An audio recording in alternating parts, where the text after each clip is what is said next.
The fluorescent lights in the underground parking garage flickered overhead, casting irregular shadows across the concrete floor. My heels clicked against the cold surface as I clutched my briefcase tighter, the leather handle slick with sweat despite the December chill.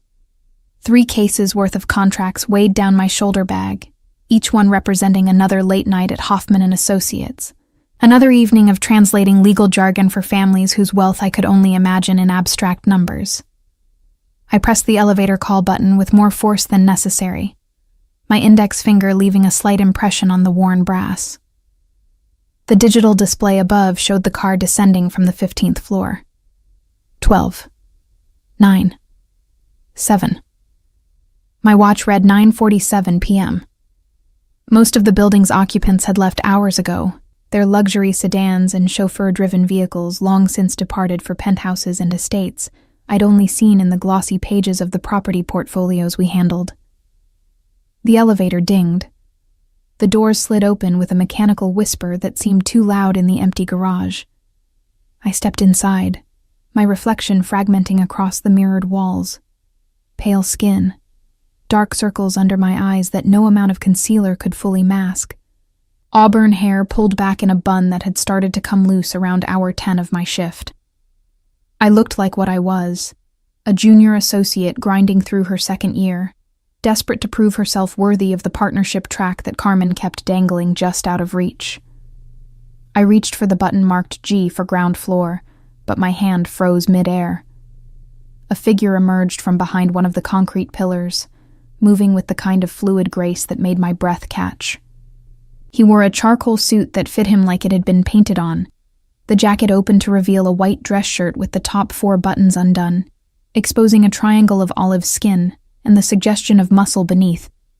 His dark hair was swept back from a face that could have been carved from marble, all sharp angles and classical proportions, except for the eyes.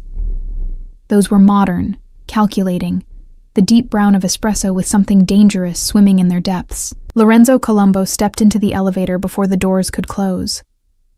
My heart hammered against my ribs so hard I was certain he could hear it. The elevator suddenly felt too small, the mirrored walls reflecting his presence back at me from every angle until it seemed like there were a dozen of him surrounding me. The doors slid shut with a finality that made my throat constrict. He pressed no buttons. Just stood there, hands in his pockets, watching me with an expression I couldn't read. "Buonasera, signorina Ferreira," he said, his voice low and textured with an Italian accent that wrapped around my surname like silk. "Working late again, I see." The formal greeting did nothing to ease the tension coiling in my stomach. I knew who he was. Everyone at the firm knew, though we never spoke his name aloud in the gleaming conference rooms upstairs. Lorenzo Colombo, head of one of Milan's most powerful families, the kind of family that didn't appear in any of our official client lists, but whose interests intersected with our work in ways that were deliberately vague. I'd seen him exactly once before, 3 months ago, when I'd been asked to deliver a sealed envelope to a warehouse on the city's outskirts. The instructions had been explicit. Hand it directly to the man waiting in the office. Ask no questions. Leave immediately. I'd followed those instructions, but I'd also seen, through a half-open door, what was happening in the warehouse proper. Men in expensive suits, crates being unloaded, stacks of currency that made my yearly salary look like pocket change. And Lorenzo, standing in the center of it all, giving orders with the casual authority of someone who expected absolute obedience. Our eyes had met for less than 3 seconds before someone closed the door. I'd handed over the envelope, turned on my heel, and walked back to my car with my spine rigid and my palms sweating. I'd said nothing to anyone. What was there to say? I was a junior associate at a prestigious firm. I handled estate planning for wealthy families. What happened in warehouses was none of my business. Except now he was here, in this elevator, and the way he was looking at me suggested he remembered that moment as clearly as I did. "Mr. Colombo," I managed, my voice steadier than I felt. "I didn't realize you were still in the building. I had a meeting with Alice Taylor." He said my mentor's name the way someone might reference an old acquaintance, casual and familiar. She speaks highly of your work, says you have an excellent eye for detail. The praise should have pleased me. Instead, it felt like a threat. I do my best, I replied, shifting my weight slightly toward the elevator panel. The button for the ground floor glowed softly, mocking me. We should have been moving by now. Lorenzo's gaze flickered to my movement, then back to my face. A small smile played at the corner of his mouth. You're wondering why we're not moving. It wasn't a question. The thought had crossed my mind. I kept my tone professional, the same one I used when negotiating contract terms with difficult clients. He withdrew one hand from his pocket, revealing a small black device, a remote of some kind. I thought we might benefit from a conversation, privately. The temperature in the elevator seemed to drop several degrees. My legal training kicked in automatically, analyzing options, calculating risks. He'd stopped the elevator deliberately. We were alone in an underground garage at nearly 10 p.m. No one else was in the building. My phone was in my purse, but would I have time to reach it? I wasn't aware we had anything to discuss, I said, proud of how level my voice remained. No? He tilted his head slightly, studying me with those dark eyes. You don't think about that evening 3 months ago? The warehouse on Via Manzoni? My breath caught, so we were addressing it directly. Part of me had hoped he hadn't actually recognized me, that I'd been just another forgettable face in a city full of them. I delivered a document, I said carefully. As instructed by my firm, that's all. You saw more than a document. Another statement, not a question. You're very good at maintaining a neutral expression, Renata. May I call you Renata? But I watched you walk back to your car that night. You were pale. Your hands were shaking when you unlocked the door. The fact that he'd observed me so closely, that he'd noticed details I'd thought I'd hidden, sent a chill down my spine. I don't know what you're implying. I'm not implying anything. He took a step closer, not threatening, just present. The scent of his cologne reached me, something expensive with notes of cedar and bergamot. I'm stating facts. You witnessed something you shouldn't have, and yet you said nothing. Not to your colleagues, not to Alice, not to anyone. There was nothing to say. I lifted my chin, meeting his gaze despite the fear curling in my stomach. I was there to deliver a document. I did my job. What else happens in that building is none of my concern. Exactly. His smile widened slightly, and for the first time, I saw something other than danger in his expression. Approval, maybe, or respect. Most people in your position would have gone straight to the authorities, or at least whispered to a colleague. But you understood the wisdom of silence. I understood the wisdom of self-preservation. The words came out sharper than I intended. I'm not naive, Mr. Colombo. I know what happens to people who ask too many questions in situations like that. Something flashed in his eyes. Surprise, perhaps, at my directness. You think I would have harmed you? I think you would have done whatever was necessary to protect your interests. I gestured at the stopped elevator, at the device in his hand. Much like you're doing now. He was quiet for a moment, regarding me with an intensity that made my skin prickle. Then, unexpectedly, he laughed. A low, genuine sound that seemed to fill the small space. Carmen was right about you. She said you had spine. I didn't fully believe her until now. My mind raced. Carmen had talked to him about me? My senior partner, the woman who'd hired me straight out of law school, who'd promised me a partnership track if I worked hard enough. She'd discussed me with Lorenzo Colombo. I don't understand what this is about, I said, abandoning the pretense of calm professionalism. If you wanted to silence me, Surely there are more efficient methods than trapping me in an elevator. Silence you? He looked genuinely puzzled. Renata, if I wanted you silenced, we wouldn't be having this conversation. You would have simply disappeared. An unfortunate accident, perhaps. A mugging gone wrong. Milan can be dangerous for young women working late. The casual way he described my potential murder should have terrified me. Instead, it clarified things. He wasn't here to threaten me. This was something else. Then what do you want? I asked. Lorenzo studied me for a long moment, his expression shifting through several emotions too quickly for me to identify. Finally, he said, "Do you know what fascinated me about you that night? It wasn't your discretion, though that was impressive. It was the way you looked at me." I blinked. Most people, when they realize who I am, what I am, they look away.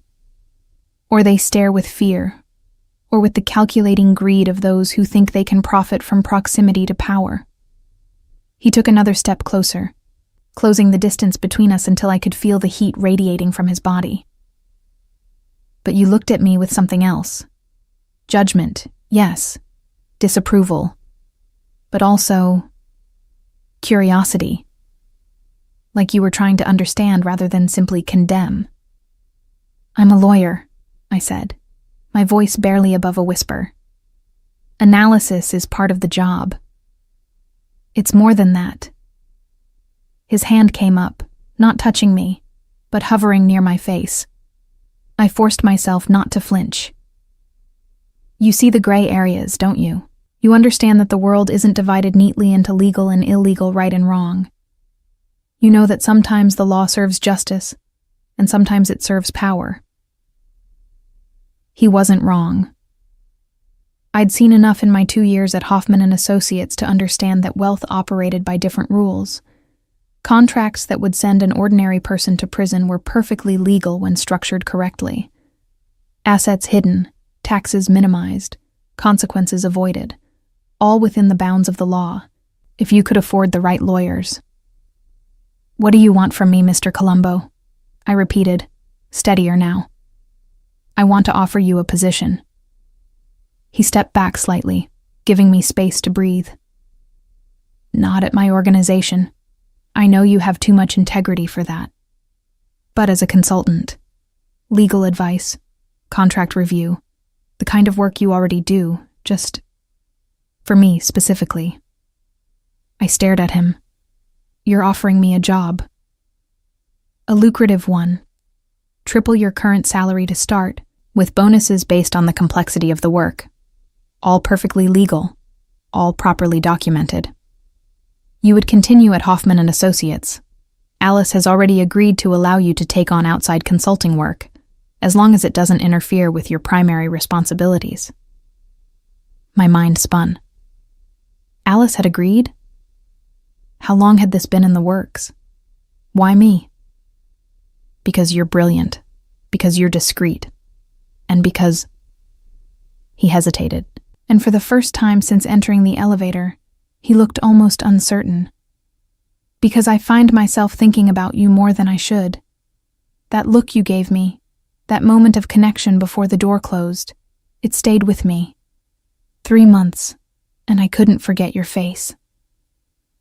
My breath caught. This wasn't just about hiring a lawyer.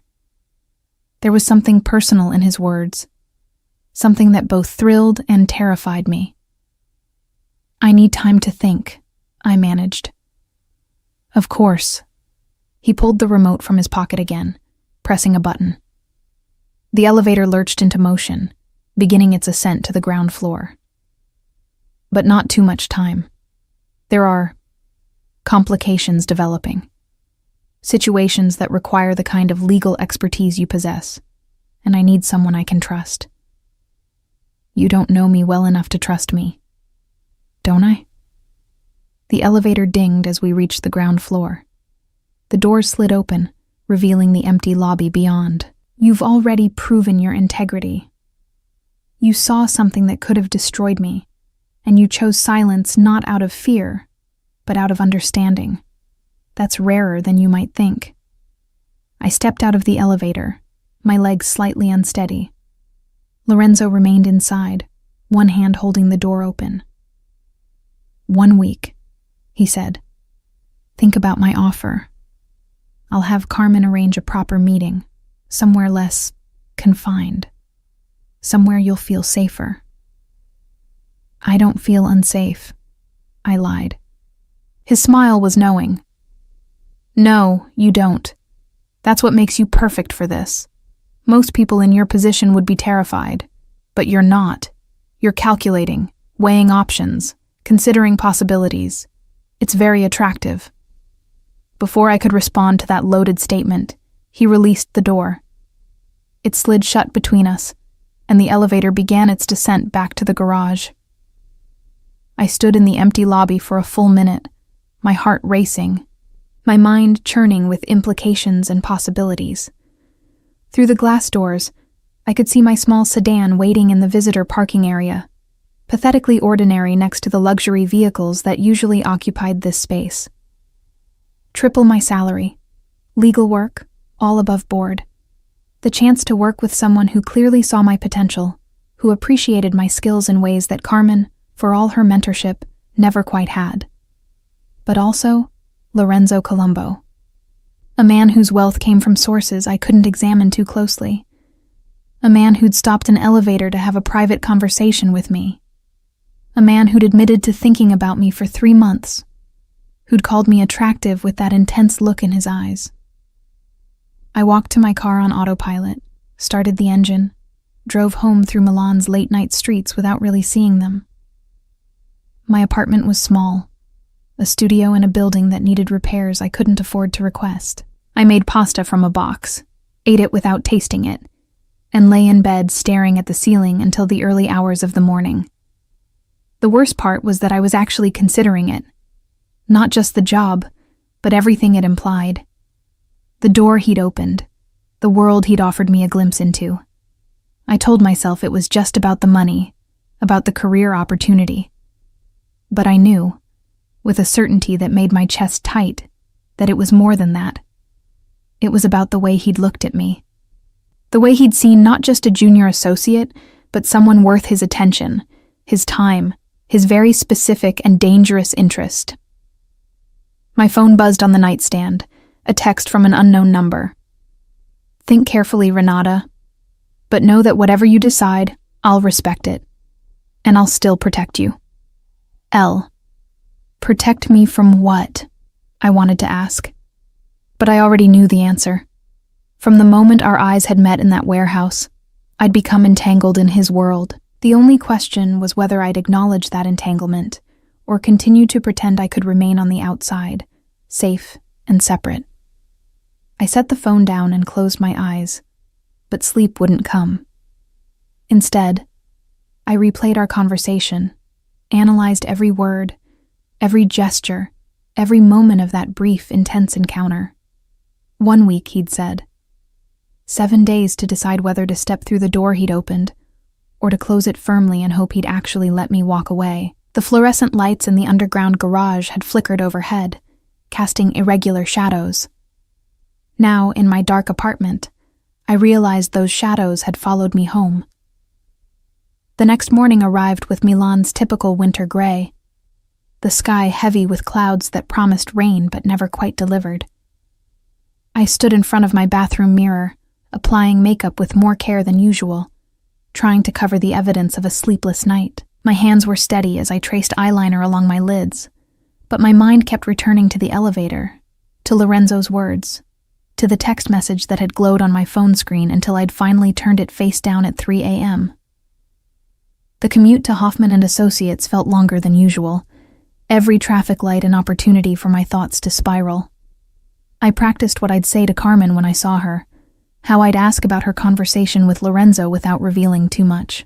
But when I arrived at the firm's sleek offices on the 10th floor, Carmen was already in a meeting, her glass-walled office occupied by 3 men in expensive suits I didn't recognize. "She's been in there since 7, whispered my colleague Emily, appearing at my desk with 2 cappuccinos. She set one down in front of me, her expression curious. New clients, apparently. Very hush-hush. Alice has been in and out twice already. I accepted the coffee gratefully, wrapping my hands around the warm cup. Did she say anything about them? Just that they're extremely important to the firm's future. Emily made air quotes, rolling her eyes. You know how she gets with the high-profile cases. Everything's confidential. Everything's urgent. Through the glass wall, I watched Carmen gesture animatedly, her silver hair catching the overhead lights. One of the men turned slightly, and I caught a glimpse of his profile. Sharp nose, graying temples, expensive watch. He looked like every other wealthy client we served, indistinguishable in his tailored armor. My phone buzzed. Another unknown number. But I knew who it was before I opened the message. The Marchetti case on your desk. Review it carefully, especially the property transfers in Section 7. L. My blood ran cold. I looked down at my desk, at the stack of folders Carmen had left for me yesterday afternoon. The Marchetti file was third from the top, a routine estate planning matter I'd been asked to review for errors before filing. How did Lorenzo know what cases were on my desk? I glanced around the office, suddenly hyper-aware of every surface, every corner. Was there a camera? Had someone been through my things? Or was the answer simpler and more unsettling? Did Lorenzo have someone inside the firm feeding him information? My fingers moved automatically, pulling the Marchetti file toward me and flipping to Section 7. Property transfers, as he'd said. 3 parcels of land on the outskirts of Milan, transferred from Marchetti Holdings to a subsidiary company I didn't recognize. The paperwork looked standard, the kind of corporate restructuring we handled daily. But then I saw it. A discrepancy in the dates. The subsidiary had been registered 2 days after the property transfer. Legally impossible. The receiving entity had to exist before it could receive assets. Someone had backdated the documents. I sat back in my chair, my heart hammering. This wasn't just sloppy work. This was fraud. And if I filed these papers as is, I'd be complicit. The firm would be complicit. Another text. The subsidiary is owned by Nelson Ricci. The Marchettis don't know they've just handed over $40 million in real estate to their biggest competitor. Stop the filing. Nelson Ricci. The name meant nothing to me, but the implication was clear. Someone was using our firm to legitimize theft, and I was the junior associate assigned to rubber stamp it. My hands trembled as I set down my phone. This was exactly the kind of situation I'd feared. The gray area where legal work became something darker.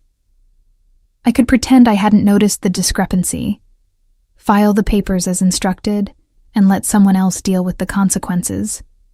Or I could flag the issue, ask questions, and potentially expose myself to whoever had arranged this fraud. Carmen's meeting ended. The 3 men filed out, nodding to Alice as they passed her office. I watched them enter the elevator, watched the doors close, and felt a strange sense of déjà vu.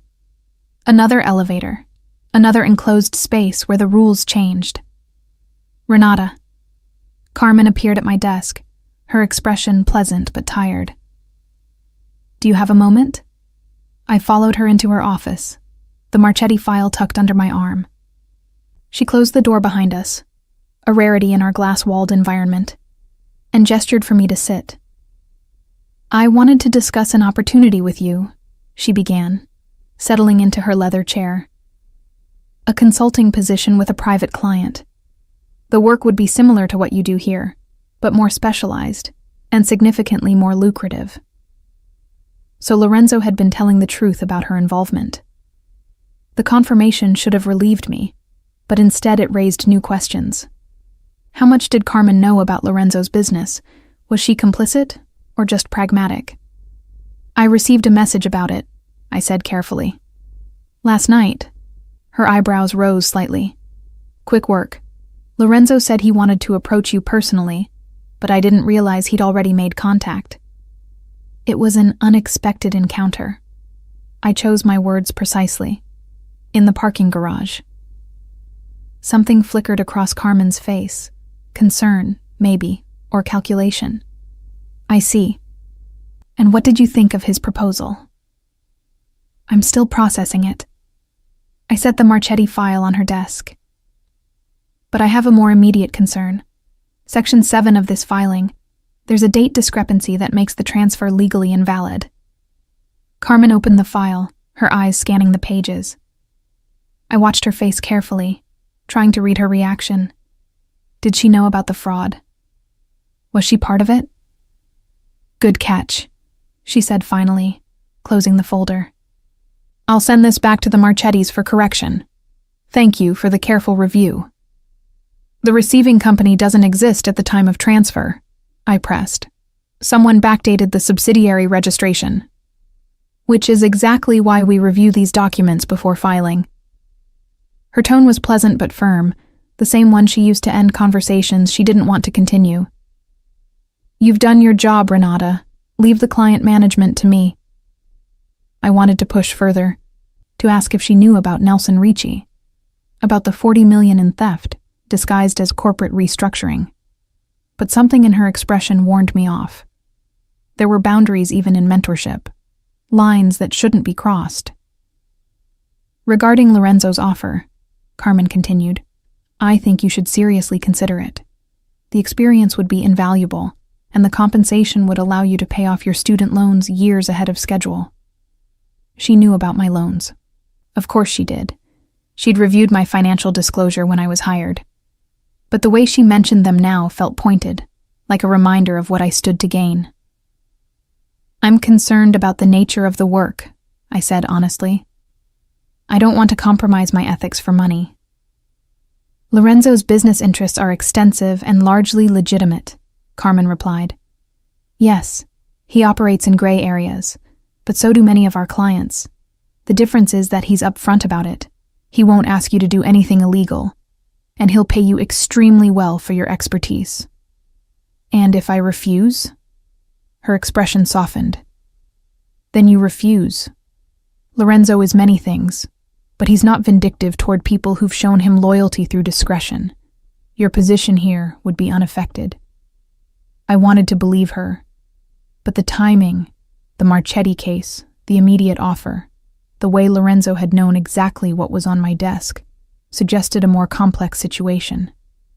I need more time to think, I said. Of course. Carmen stood, signaling the end of our conversation. But Renata, don't take too long. Opportunities like this don't come around often. I returned to my desk, my mind churning. Emily had left another cappuccino, now cold, alongside a post-it note. You looked like you needed backup. E.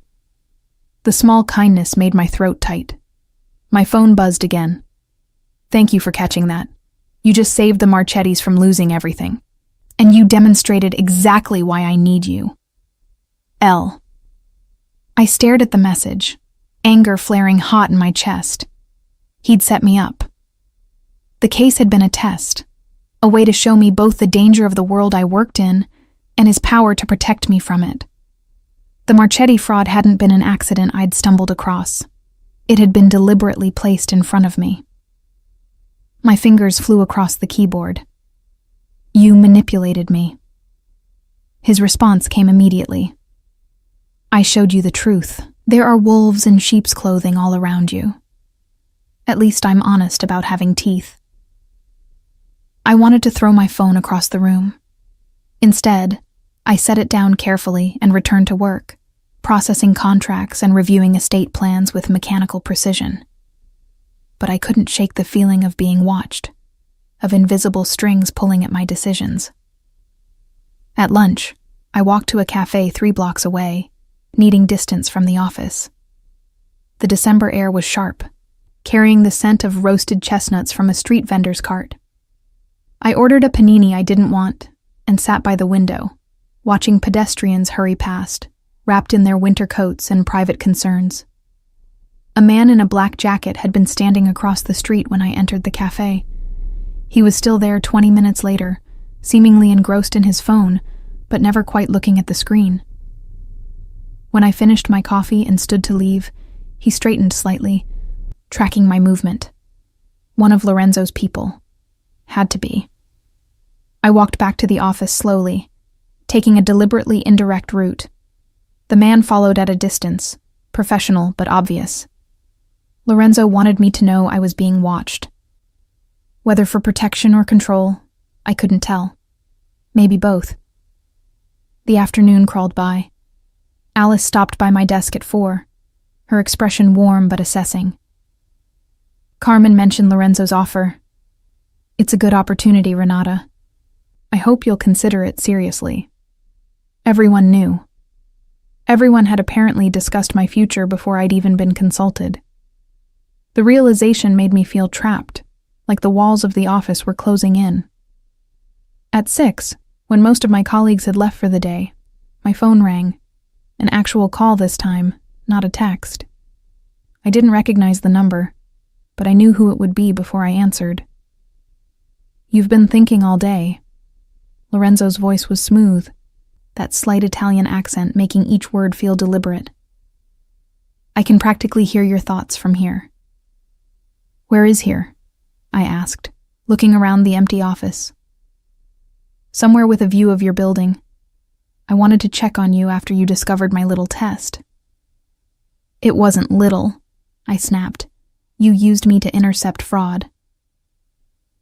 I gave you the opportunity to prevent fraud, he corrected, and you rose to the occasion beautifully. The Marchettis will never know how close they came to disaster. But I know. And now you know exactly what kind of sharks swim in your waters. I closed my eyes, pressing my fingers against my temples. Why are you doing this? Because in 1 week, something is going to happen. His tone shifted, becoming more serious. Nelson Ricci is making a move against several of the families I protect. He's using law firms like yours to legitimize his theft, and he's very good at it. The Marchetti case was just the beginning. There will be others. Then go to the police. With what evidence? Backdated documents that have already been corrected thanks to your diligent review. By the time authorities could investigate, Ricci would have laundered everything through a dozen shell companies. He paused. But if I had someone on the inside, someone with legal expertise and access to these filings before they're submitted, that person could stop him cold. Understanding dawned. You want me to be your spy. I want you to be my partner, he corrected. Someone who can identify these schemes before they succeed, who can protect innocent families from predators like Ricci. And yes, someone who can feed me information I can use to outmaneuver him. That's corporate espionage. That's justice, he countered. The legal kind moves too slowly and protects the powerful. My kind is faster and more effective. The question is whether you care more about the letter of the law or the spirit of it. I hated that his argument made sense. I hated more that he knew it would appeal to me, the part of me that had become a lawyer to help people, not to serve as a rubber stamp for wealthy criminals. 1 week, I said finally. You said something would happen in 1 week. What? Ricci is planning to move against me directly. Not just business, personal. He knows I've been watching him, and he knows I'm the only obstacle to his expansion. He'll try to eliminate that obstacle. Lorenzo's voice remained calm, but I heard the steel beneath it. And he knows the best way to hurt me is to hurt the people I care about.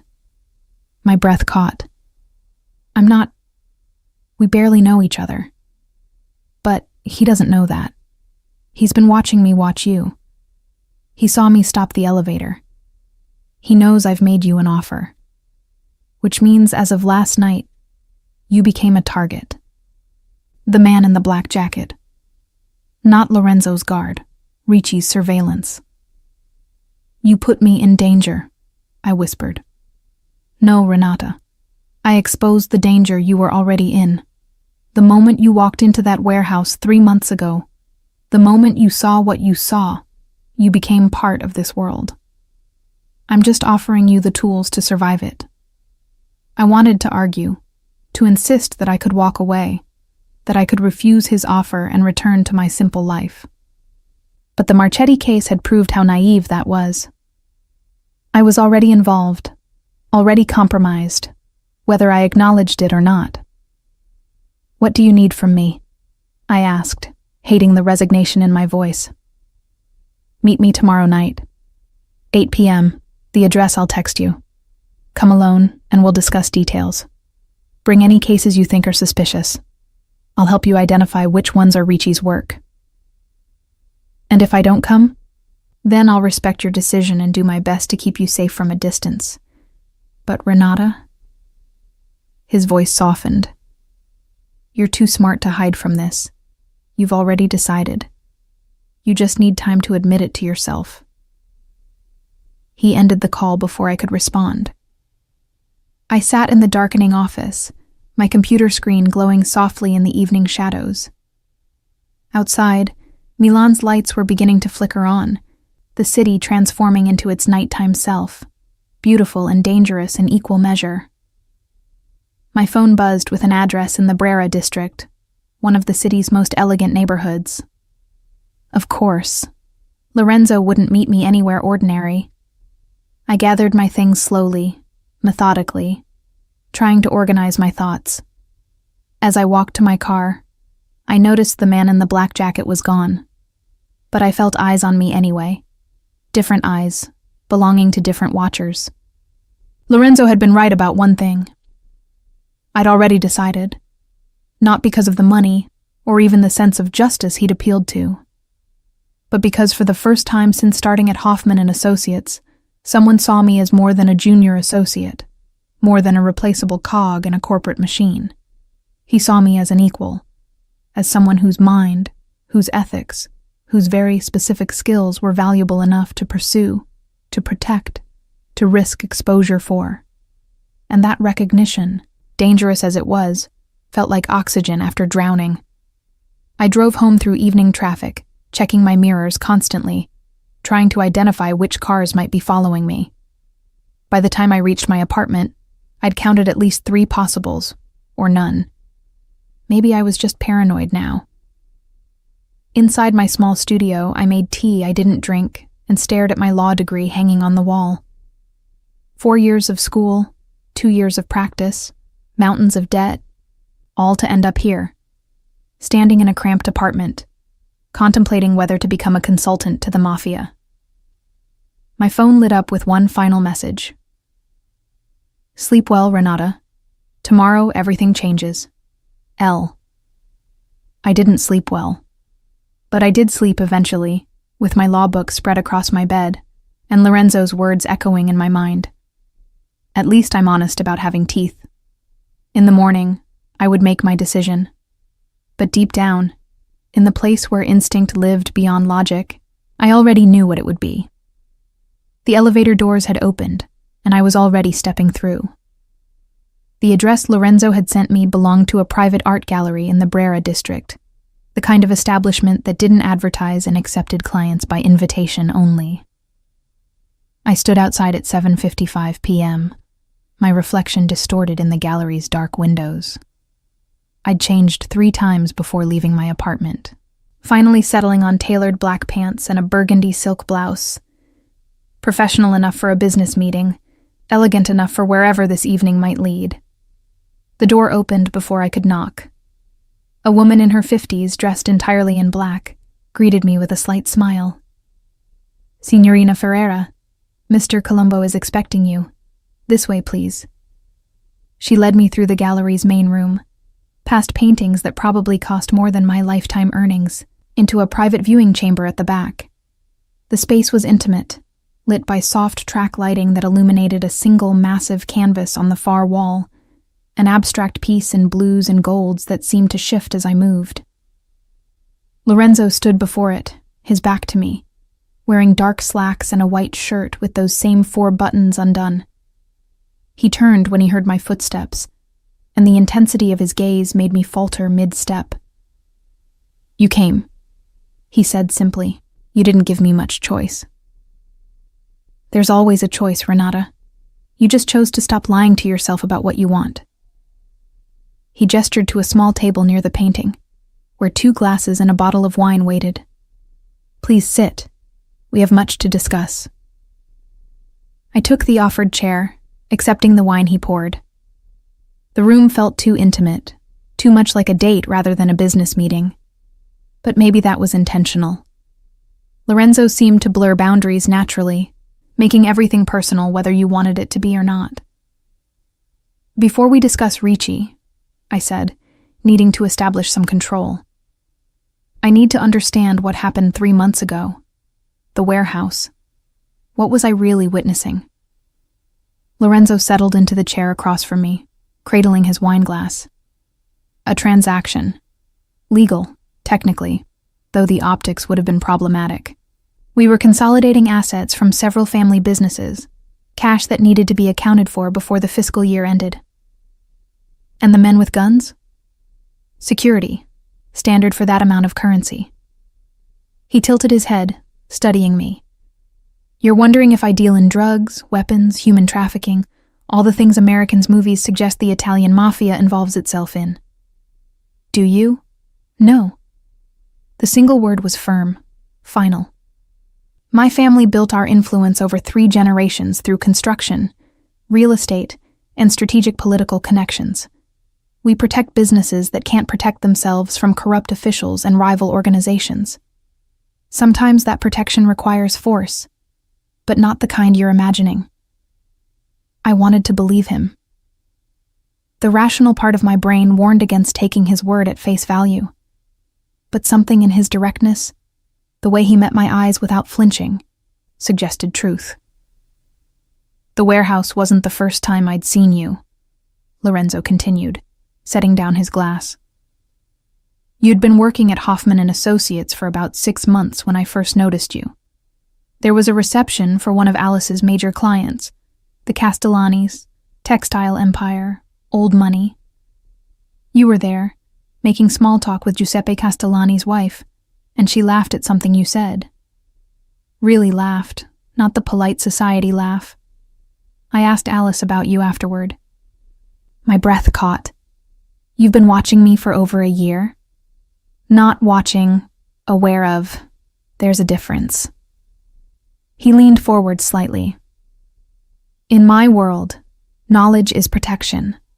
I make it my business to know the key players in every firm, every bank, every institution that touches my interests. You were just another name on a list. But then the warehouse happened, and you became something more. Because I kept quiet? Because you looked at me like you were trying to solve a puzzle. His voice softened. Most people see the surface, wealth, power, danger. They make their judgments and move on. But you looked at me like there was something deeper worth understanding. Like I was a person, not just a category.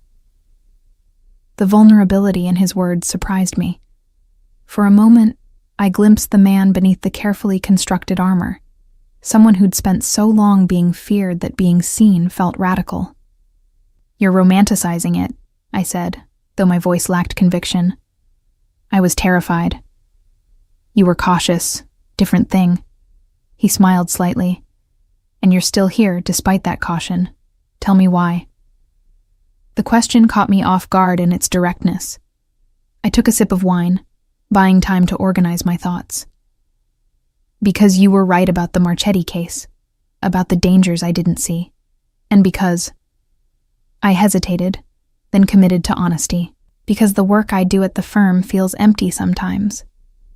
I became a lawyer to help people, but most of my time is spent helping rich families get richer. And you think working with me will be different? I think it will be honest about what it is. You're not pretending to be something you're not. Lorenzo's expression shifted. Pleasure mixed with something deeper, more possessive. That's the difference between us and people like Ricci.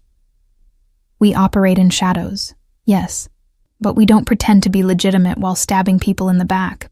We're upfront about the rules of our world. Tell me about Ricci, I said, steering us back to safer ground. What's his plan? He's been systematically acquiring businesses along the Milan waterfront, shipping companies, warehouses, distribution centers. On paper, it looks like normal expansion, but he's using fraud, intimidation, and strategic bankruptcies to force owners to sell at a fraction of value. The Marchetti case was part of a larger scheme to seize their real estate holdings. I pulled out my phone, opening the notes I'd compiled. I reviewed every case assigned to me in the last 6 months, found 3 others with similar irregularities, backdated documents, suspicious subsidiary companies, property transfers that don't make sense. Lorenzo's eyes gleamed with approval. Show me.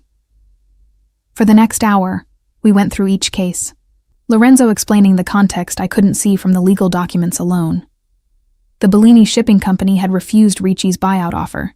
Suddenly their business permits were held up, their insurance canceled, their ships detained for inspections. The paperwork I'd been asked to file would have transferred their port access rights to a Ricci subsidiary, effectively destroying their business. If I flag these cases, won't that expose me? I asked. Ricci must have someone inside the firm feeding him information. Almost certainly. Which is why we need to be strategic. Lorenzo pulled out a tablet, showing me an organizational chart. These are the people at Hoffman & Associates with access to your case files. I've been investigating their finances, looking for unusual deposits or lifestyle changes that might indicate Ricci's bought them. The chart was extensive. Partners, senior associates, even administrative staff. Next to each name were notes about banking activity, property purchases, vacation patterns. The level of detail was invasive and thorough. Carmen, I asked, seeing my mentor's name highlighted. Clean. She's been approached by Ricci's people, but she refused every overture. That's actually why I felt comfortable involving her in bringing you into this. She has integrity, even if she's willing to work with people like me. The distinction mattered. Carmen might facilitate connections to Lorenzo's world, but she drew lines. It was a relief to know I hadn't completely misread her character. This one, Lorenzo tapped a name, Marcus Hoffman, one of the founding partners. 3 months ago, he purchased a villa in Tuscany. Cash. No mortgage. The price tag was 2 million euros. I stared at the file. Marcus was wealthy, but that kind of liquid cash was unusual. You think he's working with Ricci? I know he is. We just haven't been able to prove it in a way that wouldn't expose our investigation. Lorenzo looked at me meaningfully. But if a diligent junior associate happened to notice irregularities in cases he personally supervised, if she brought those concerns to Alice Taylor rather than to Marcus himself, I become the whistleblower. The implications unfolded in my mind. Alice investigates, discovers Marcus's betrayal, and Ricci loses his inside access. And you become untouchable. Alice will protect you because you protected the firm. Your career accelerates instead of ending. It was elegant, dangerous but elegant, and it would work. I could feel the logical progression clicking into place, but there was a cost to becoming a whistleblower, even a protected one. Office dynamics would shift. Marcus had allies among the partners. I'd be making enemies. What happens to Marcus? I asked. That depends on what Alice decides, but he won't be in a position to retaliate against you. Lorenzo's voice hardened slightly. I'll make certain of that. The implied threat hung between us. I should have been disturbed by his casual discussion of ensuring someone's silence. Instead, I felt a guilty relief. Whatever Lorenzo's methods, I wouldn't be left vulnerable. There's something else, Lorenzo said, his tone shifting. Ricci knows I've been protecting you. The surveillance you noticed yesterday, that was his people confirming the connection between us. He'll try to use you against me. How? Kidnapping, most likely. Or fabricating evidence that you're involved in my business illegally, forcing you to cooperate in exchange for his silence. He met my eyes directly. Which is why I need you to move. I blinked. Excuse me? Your apartment isn't secure. Too many access points, no proper surveillance system, neighbors who wouldn't notice if something happened. He pulled out a folder, sliding it across the table. I have a property in the Porta Nuova district, a secure building with 24-hour concierge, camera system, controlled entry. 3 bedrooms, fully furnished. You'd have complete privacy, but with protection. I opened the folder to find photographs of a stunning modern apartment, floor-to-ceiling windows, marble countertops, the kind of space I'd fantasized about but never imagined affording. I can't accept this. It's not a gift. You'd pay rent, a fair market rate based on your current salary, not the luxury rate. The difference comes from the consulting fee I'm paying you. Think of it as a business investment. I need you safe and focused, not worried about being grabbed on your way home. This is too much, Lorenzo. I pushed the folder back toward him. Moving into your property, working as your consultant, it feels like I'm being absorbed into your world entirely, like I'm losing my independence, or like you're gaining resources that match your value. He didn't touch the folder, leaving it between us. Renata, independence without security is just isolation. You've been operating alone, vulnerable, trying to prove you don't need help. But everyone needs allies, especially in the world you're now navigating. The world you pulled me into, I countered. The world you were already in, whether you admitted it or not. His hand moved across the table, not quite touching mine, but close enough that I felt the heat of his skin. I'm not trying to control you. I'm trying to keep you alive and free to make choices. Those aren't the same thing. I stared at our hands, separated by inches that felt like miles. What do you really want from me, Lorenzo? And don't tell me it's just legal consulting. He was quiet for a long moment, his dark eyes searching mine. Honestly, I'm not entirely sure yet. I know I want you safe. I know I want your mind working with mine instead of for some soulless firm that doesn't appreciate you. And I know. He paused, seeming to choose his words carefully. I know that when I'm near you, I feel something I haven't felt in years. Like there's a possibility of something beyond business, beyond obligation. Something real. My breath caught. The admission was more than I'd expected, more vulnerable than I'd thought him capable of. We barely know each other. I know you catch fraud other lawyers miss. I know you're brave enough to walk into a meeting with someone you should fear. I know you're loyal to the people you care about. Emily, Carmen, the hypothetical clients you wanted to help when you chose law school. I know you take your coffee with cream and no sugar, that you work late because you're trying to prove something, and that you looked at me in that warehouse like I was a person worth understanding. He finally closed the distance, his fingers covering mine. How much more do I need to know? The touch sent electricity through me. You researched my coffee order? I pay attention to details. It's how I've survived this long. His thumb traced a small circle on my hand. And you're the most interesting detail I've encountered in a very long time. I should pull away. Should establish boundaries, maintain professionalism, remember that this man was dangerous regardless of how compelling he was. But my hand stayed where it was, accepting his touch, accepting the connection forming between us. I'll move into the apartment, I heard myself say. On a trial basis. 1 month. If it doesn't feel right, I find somewhere else. Agreed. And I'll bring the suspicious cases to Alice. But Lorenzo, if this goes wrong, if Marcus retaliates or Ricci comes after me, you have to promise me something. Anything. That you'll let me handle it legally first. That violence is the last resort, not the first solution. Something complex moved across his face. Frustration, respect, maybe tenderness. You're asking me to fight with one hand tied behind my back. I'm asking you to trust that the law can work sometimes, that not every problem requires force."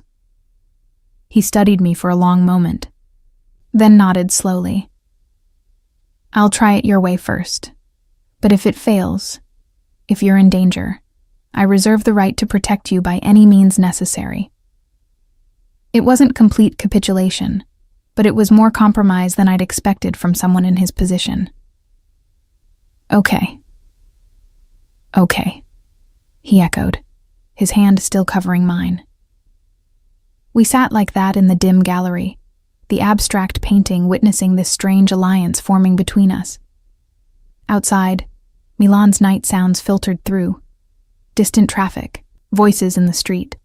The city continuing its rhythm, unaware of the tectonic shifts happening in this small, private space. "When do I move?" I asked finally. "This weekend. I'll arrange movers for Saturday." He released my hand, and I felt the loss of contact like a chill. "And Renata? Thank you for trusting me enough to say yes." "I haven't fully decided to trust you," I corrected. "But I'm willing to try. That's all I'm asking." He stood, offering me his hand to help me up. "Come on. I'll walk you to your car. I don't need an escort." "No, but you're getting one anyway. Ricci's people are still watching, and I want them to see that you're under my protection. Clear message. No room for misunderstanding." We left the gallery together, his hand resting lightly at the small of my back, possessive, but not controlling. The street was quiet. Milan's evening crowd thinned to occasional couples and late commuters. My car was parked 3 blocks away. As we walked, I became aware of the watchers Lorenzo had mentioned. A man reading a newspaper in a cafe that was closing. Another smoking by a doorway despite the cold. Lorenzo didn't acknowledge them, but I felt his awareness like a tangible force. "They won't approach while I'm with you," he said quietly. "But drive carefully. Vary your route home. And Renata, keep your phone on you always." "I do. I mean in your hand, not your purse.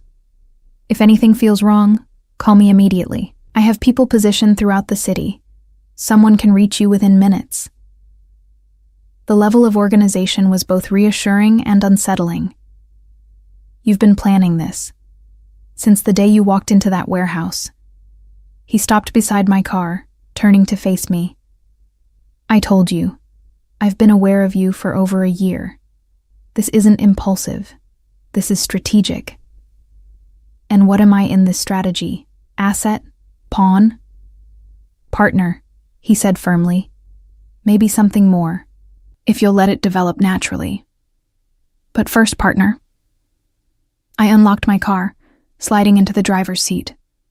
Lorenzo leaned down, one hand on the doorframe, his face level with mine. "Drive safe. Text me when you're home." "I'm not checking in like a subordinate." "Then text me as someone who cares whether you arrived safely." He smiled slightly. "However you need to frame it, just let me know you're secure." Before I could respond, he closed my door and stepped back. I watched him in my rearview mirror as I pulled away. Tall, composed, absolutely in control of the space around him. 3 blocks later, I pulled over and gripped the steering wheel with shaking hands.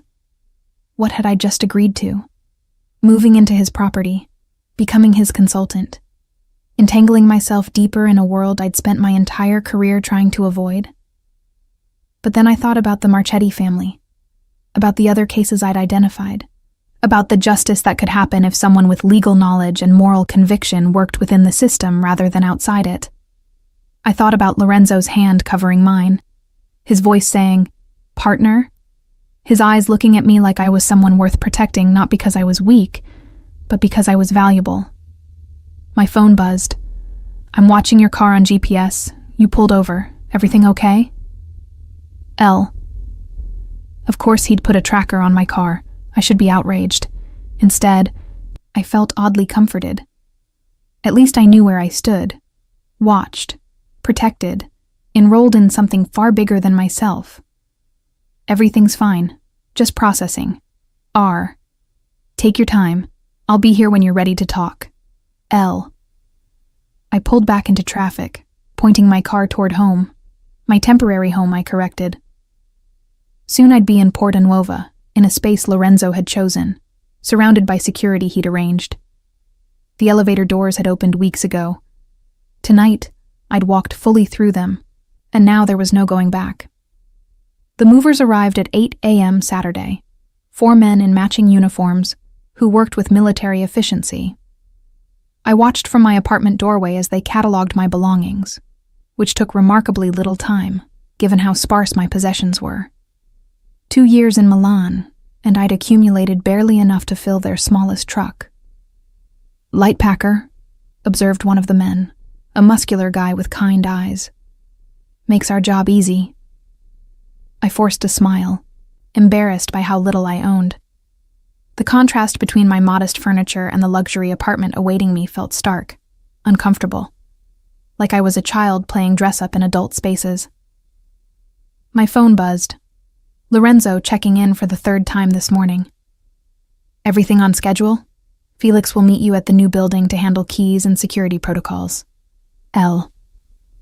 Felix. I'd learned that name yesterday. Lorenzo's head of security, the man who'd been trailing me all week without my knowledge. The revelation had been unsettling, though Lorenzo had framed it as simple prudence. "You were being watched by Ricci's people. I needed to ensure you had protection, even before you agreed to work with me. Protection or surveillance?" The line blurred more each day. "Movers are almost done. I'll head over in 30 minutes. R." The apartment in Porta Nuova was everything the photographs had promised, and more.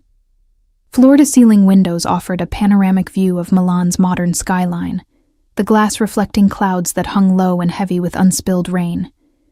The floors were heated marble, warm beneath my feet as I walked through rooms that echoed with emptiness despite the elegant furniture. Felix was waiting in the lobby when I arrived. Tall, silver-haired, with the bearing of someone who'd spent decades in military or security work. His handshake was firm but not crushing, his smile professional. "Signorina Ferreira, welcome. I'll walk you through the security features, then give you privacy to settle in." The tour was thorough. Cameras monitored every hallway and entrance, accessible via an app on my phone. The door had 3 separate locks, including a biometric scanner. Panic buttons were positioned in each room, connecting directly to Lorenzo's security network. The windows were reinforced glass, capable of withstanding significant impact.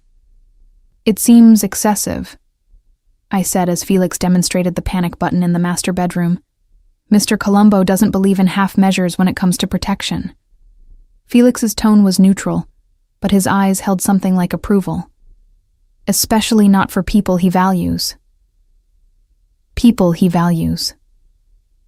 The phrase echoed after Felix left, as I unpacked boxes in rooms that smelled of new furniture and possibilities.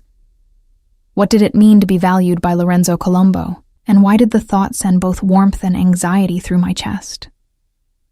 By late afternoon, I'd established some sense of order, clothes in the massive walk-in closet, toiletries in the marble bathroom that was larger than my old bedroom, books arranged on shelves that had probably been empty for years. The apartment slowly absorbed my presence, my few possessions looking lost in all that space. I was arranging law journals on the living room bookshelf when the doorbell chimed. The video screen showed Lorenzo, dressed casually in dark jeans and a charcoal sweater, holding 2 bags that emitted delicious smells. My pulse quickened as I opened the door. "I didn't order food." "I know, I did." He walked past me with easy confidence, heading straight for the kitchen. "You've been moving all day. I thought you might appreciate not cooking tonight." I followed him, watching as he unpacked containers from Bice, one of Milan's most exclusive restaurants. Risotto alla Milanese, ossobuco, roasted vegetables, fresh bread still warm from the oven. The spread was elaborate, expensive, exactly the kind of meal I'd never think to order for myself. "This is too much," I said, though my stomach betrayed me with a loud growl. Lorenzo smiled. that slight curve of lips that made him look younger, less dangerous. "You haven't eaten since breakfast. I checked with Felix. No delivery orders, no grocery shopping. Were you planning to starve in your new apartment?" "I was planning to order pizza later." "Pizza has its place. Tonight, isn't it?" He began setting out plates, moving through my new kitchen like he belonged there. "Come on, sit. Tell me how the move went." We ate at the kitchen island, the cityscape sprawling beyond the windows as dusk settled over Milan. Lorenzo asked about the apartment, about which rooms I'd claimed as my own, about whether the security setup felt intrusive or reassuring. His questions were casual but attentive, creating space for conversation that felt almost normal. "The bedroom," I said, refilling our wine glasses. "It has a reading nook by the window. I've never had space for that before." "Then it's already better than the old place." He watched me over the rim of his glass. "You'll be comfortable here. Safe. Isolated," I added quietly. His expression shifted. "Is that how it feels?" "A little." This morning, Emily stopped by my old apartment to help with packing. She kept looking around at the fancy movers, the efficiency of it all, and I could see her wondering about where I was going, about why everything changed so suddenly. I set down my fork. I told her it was a consulting opportunity, that a client needed someone on call and provided housing. She didn't believe me. Friends rarely do. They sense when something fundamental shifts. Lorenzo leaned back, studying me. "Did you tell her the truth?" "What truth?" "That I'm working for a man whose business interests extend into areas I don't fully understand? That I've moved into his property because apparently I'm now valuable enough to warrant this level of protection?" The words came out sharper than intended. I don't even know what the truth is anymore. The truth is that you're exceptionally talented, and people are taking notice. Some want to exploit that talent, others want to nurture it. He paused. I'm in the latter category, in case that wasn't clear. Is that all I am to you? Talent to be nurtured? The question hung between us. Lorenzo set down his wine glass slowly, deliberately, his dark eyes never leaving mine. You know it's not. My breath caught. Then what am I? I'm still figuring that out. He stood, moving around the island until he was beside me, close enough that I could feel the heat radiating from his body. I know you're someone I think about constantly, someone whose safety matters more than strategic advantage, someone I want to know in ways that have nothing to do with business. Lorenzo, I know the timing is wrong. I know you're adjusting to everything, that this feels overwhelming. His hand came up, fingers brushing my cheek with devastating gentleness. But I need you to understand something. This isn't just about Ricci, or the cases, or even the security. Those are real concerns, yes, but they're also excuses to keep you close while I figure out how to tell you that His phone rang, cutting through the moment with jarring urgency. Lorenzo's expression shifted instantly from vulnerable to alert. He glanced at the screen, and whatever he saw made his jaw tighten. I need to take this. He stepped away, phone to his ear. Cosa è successo? The conversation was rapid Italian, too fast and colloquial for me to follow with my basic understanding. But I caught names: Ricci, Marcus, Alice, and Lorenzo's tone grew progressively darker. When he ended the call, his face was a mask. There's a situation. Ricci made his move earlier than expected. Ice flooded my veins. What kind of move? He's filed complaints with the Italian Bar Association against you, Carmen, and Alice, alleging that you've been fabricating evidence against Marcus Hoffman, that the cases you flagged were legitimate, and you're trying to damage his reputation out of personal vendetta. I stared at him. That's insane. I haven't even brought anything to Alice yet. He doesn't know that. He's acting preemptively, trying to discredit you before you can expose Marcus. Lorenzo's hand curled into a fist. It's a smart move. If the bar association investigates, even if they find nothing, the accusation alone damages your reputation. Firms don't like controversy. So I'm finished. The reality crashed over me. My career, everything I'd worked for, destroyed by a man I'd never even met. No. Lorenzo's voice was steel. You're protected. I've already made calls. People at the Bar Association who owe me favors. Journalists who can spin this as targeted harassment of a young lawyer who discovered fraud. By Monday morning, Ricci's complaint will look like exactly what it is. Retaliation. You can do that? Just make this go away? I can make certain you're not destroyed by it. Whether it goes away entirely depends on how aggressively Ricci pushes. He stepped closer, his hands settling on my shoulders. But Renata, this changes things. He's declared open war, which means the rules change. I need you to trust me to handle this. Handle it how? His expression went carefully blank. However necessary. Fear and anger warred in my chest. You promised me. Legal solutions first. That was before he tried to destroy your career, before you even made a move against him. Lorenzo's grip tightened slightly. He's not playing by rules anymore. Neither can we. There have to be lines, Lorenzo. Things we won't do, even to win. The lines are simple. I won't let him hurt you. Everything else is negotiable. The possessiveness in his voice should have alarmed me. Instead, I felt a traitorous warmth. Someone was willing to fight for me, to risk exposure and consequence for my protection. When had anyone done that before? What do you need me to do? I asked. Stay here. Don't go to the office Monday. I'll handle Alice. Explain the situation. You focus on compiling every suspicious case you found, building an airtight documentation of Marcus's involvement with Ricci.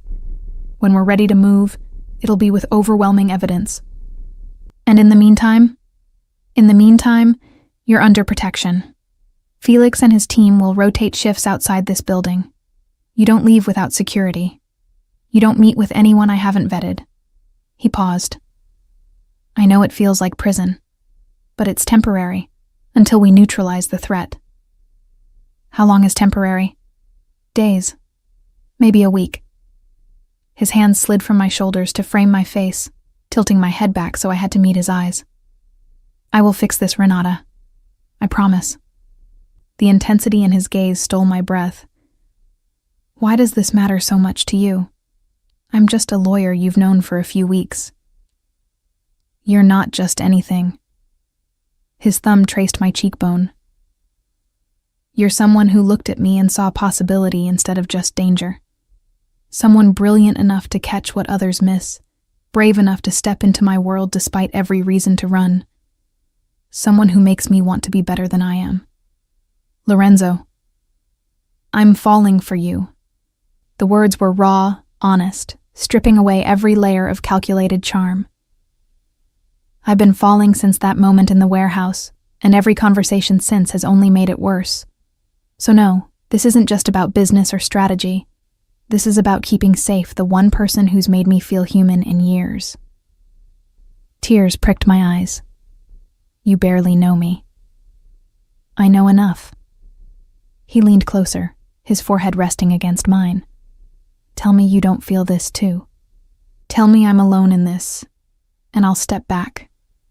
I'll keep you safe, honor our professional arrangement, and never cross this line again. But if there's any part of you that feels what I feel, he didn't finish the sentence. Didn't need to. Because he was right. I did feel it. The pull between us. The way his proximity made my pulse race. The dangerous hope that maybe this complicated, impossible man could be something more than a strategic alliance. I feel it, I whispered. God help me. I feel it too. His kiss was inevitable, a collision of need and restraint. His lips were warm, firm, moving against mine with a hunger that had been building for weeks. I responded without thinking. my hands fisting in his sweater, pulling him closer as every rational objection dissolved.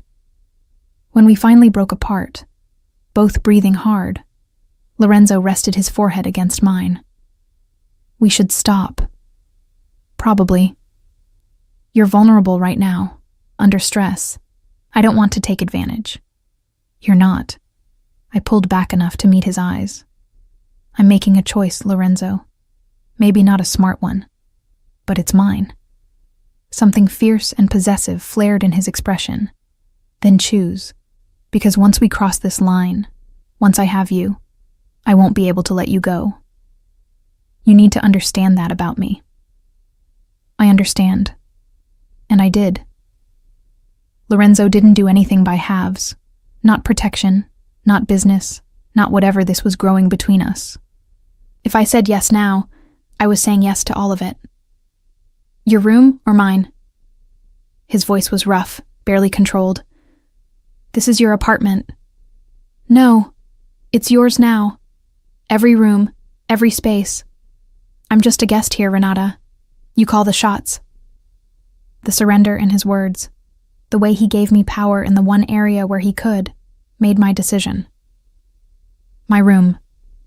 But Lorenzo, don't make me regret this. Never. He caught my hand, bringing it to his lips. Whatever happens tomorrow, whatever complications come, tonight, you're mine, and I'm yours. Nothing else matters. He led me toward the master bedroom, and I followed without hesitation, knowing I was stepping into deeper water, knowing I might drown, but trusting him to hold me above the surface. The morning would bring consequences, complications, the reality of what I'd chosen. But tonight, with Lorenzo's hands gentle on my skin and his voice murmuring promises in Italian against my neck, I let myself believe that maybe some risks were worth taking, that maybe being valued, protected, and desired by a dangerous man was better than being safe and alone. The city lights glittered beyond my windows, Milan stretching out below us, indifferent and eternal. And in this high tower, in this borrowed space that was becoming mine, I surrendered to something I'd been fighting since that first elevator ride.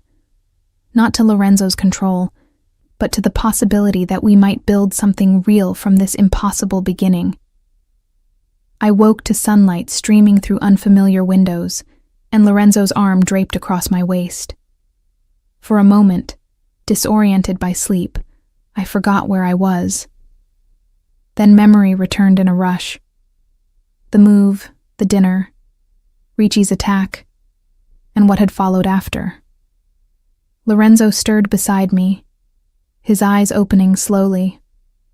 When he saw me watching him, a smile transformed his face from dangerous to devastatingly handsome. Buongiorno, Bella. Morning. My voice came out raspy. What time is it? Just past 8. He propped himself on one elbow, studying me with an intensity that made me hyper-aware of my tangled hair and bare face. How are you feeling? Honestly, confused, nervous, maybe slightly terrified. I sat up, pulling the sheet around me. Last night was unexpected. Regretted? His tone was careful, neutral, but I saw tension in his shoulders. No, but complicated. I met his gaze. Everything's happening so fast, Lorenzo. 2 weeks ago, I was just a junior associate. Now I'm in your apartment, in your bed, involved in corporate espionage and mob politics. It's a lot. I know. He reached out, tucking a strand of hair behind my ear. If I could slow it down, give you time to adjust, I would. But Ricci forced the timeline. He made you a target, which means protecting you had to accelerate. Is that all last night was? Protection? You know it wasn't. His hand cupped my cheek. Last night was me being selfish, wanting you too much to maintain professional distance.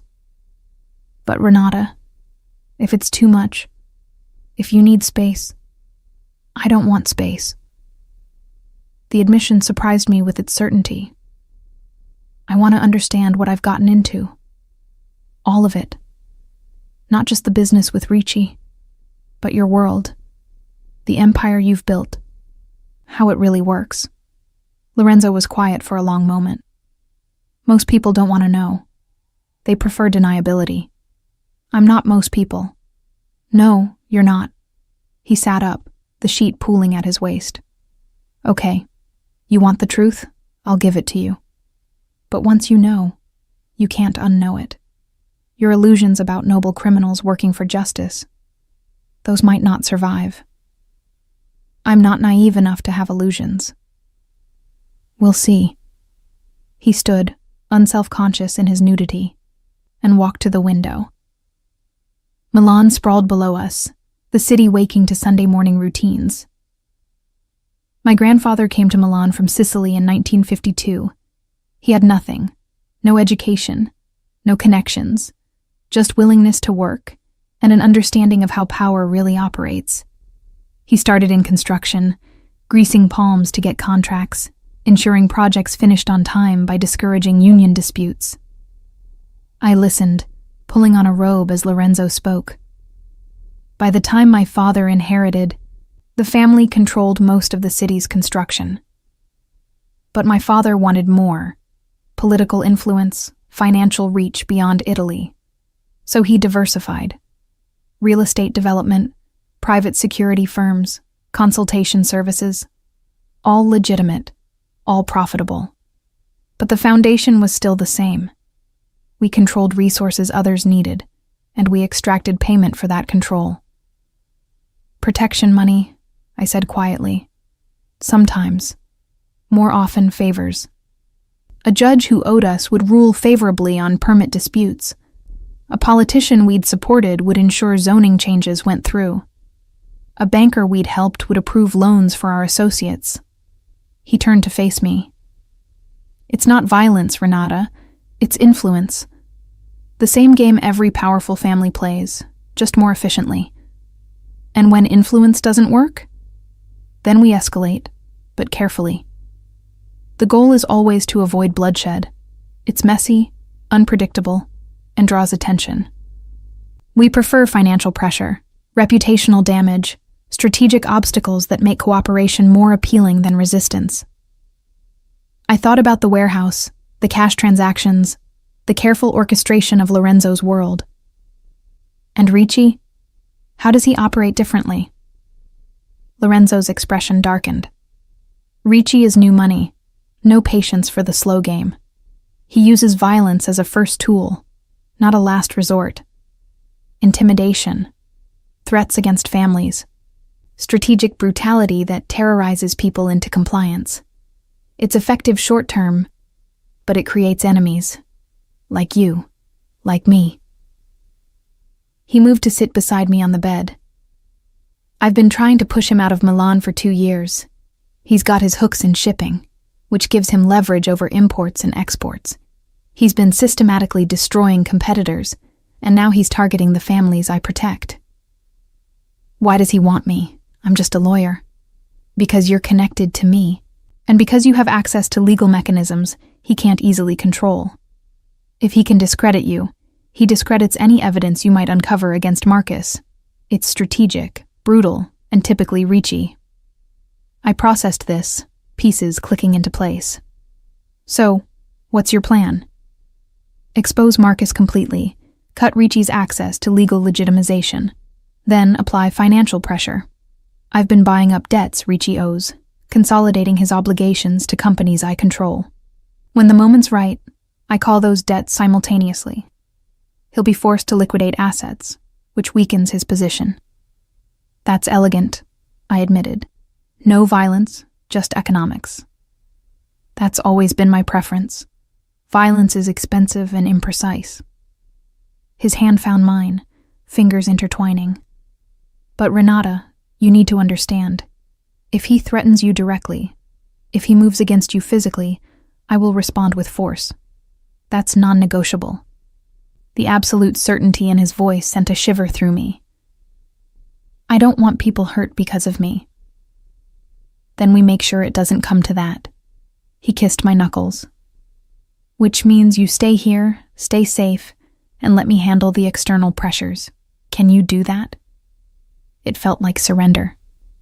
But looking at Lorenzo's face, seeing the genuine concern beneath the calculated strategy, I found myself nodding. For now.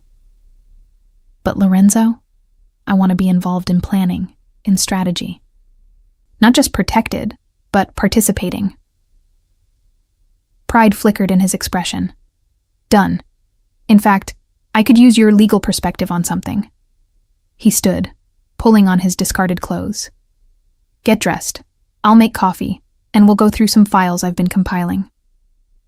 20 minutes later, showered and caffeinated, I sat at the kitchen island while Lorenzo spread documents across the marble surface. They were Marcus Hoffman's financials, bank statements, property records, transaction histories spanning 5 years. "I need you to identify which transactions might be flaggable," Lorenzo explained. "Things that would seem suspicious to someone with legal training but not obviously criminal to a casual observer." I scanned the papers, my lawyer's eye catching irregularities immediately. "Here, 3 cash deposits just under the reporting threshold. Classic structuring to avoid attention. Can you prove it?" If I had access to his other accounts, could establish a pattern. I pulled out my phone. "Actually, I might know someone who can help. My law school roommate works in financial compliance at BNP Paribas. She owes me a favor." Lorenzo's eyebrows rose. "You're willing to use personal connections?" "You're not the only one with resources." I started composing a carefully worded message to Rachel. "If we're doing this, we do it thoroughly." For the next 3 hours, we worked in focused synchronization. Lorenzo provided context for transactions. I identified legal vulnerabilities. He made calls in rapid Italian. I drafted documentation of irregularities. The partnership felt natural, balanced, our skills complementing each other's.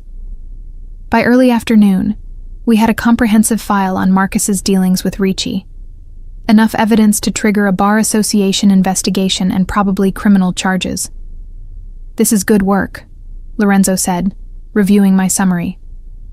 "Better than good. With this, Alice can remove Marcus from the firm, file charges, and protect the firm's reputation." "When do we deliver it?" "Tomorrow. I'll arrange a meeting with Alice. Private, secure location. You present the evidence. I provide context about Ricci's operations." He looked at me seriously. "This makes you untouchable, Renata.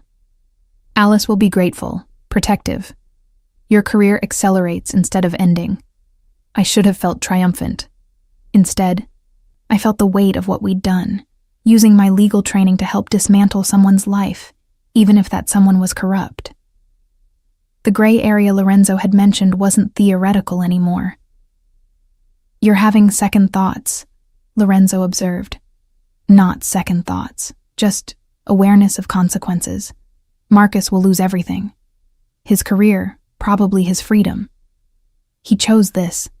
He aligned with Ricci, betrayed his firm, facilitated fraud that hurt innocent people." Lorenzo's voice was firm. "You're not destroying him, Renata. You're stopping him from destroying others." He was right. I knew he was right. But the discomfort remained, a reminder that this world Lorenzo inhabited didn't allow for simple morality. My phone buzzed.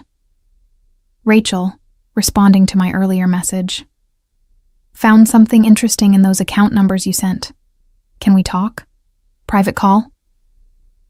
I glanced at Lorenzo, who nodded. I stepped into the bedroom for privacy, closing the door before calling Rachel. "Ren, what are you into?" Rachel's voice was tight with concern. "Those accounts you sent me, they're flagged in our system. Money laundering, organized crime connections, the whole criminal buffet." "I know. That's why I needed confirmation." "Are you in trouble? Because if someone's pressuring you..." "I'm okay. Actually, I'm helping expose it. But Rachel, I need something else. Can you trace where the money in those accounts originated?" Rachel was quiet for a moment. That's asking me to break about 6 regulations. I know. I wouldn't ask if it wasn't important. How important we talking? Because my job important? Or someone's life important? I thought about Ricci's threats, about the families whose businesses he was destroying, about Lorenzo risking exposure to protect people he'd never met. Lives. Multiple lives. Shit, Ren. A long pause. Okay. I'll see what I can do. But you owe me more than a favor after this. You owe me the full story over very expensive wine. Deal. Thank you, Rach. When I returned to the living room, Lorenzo was on his phone, speaking in low, urgent Italian. He ended the call as I approached, his expression grave. What's wrong? Ricci just moved against the Castellani family, the textile empire I mentioned. He's filed false insurance claims on their warehouses, then had them burned to collect the payout. The Castellanis will be bankrupted by the investigation alone. Horror washed through me.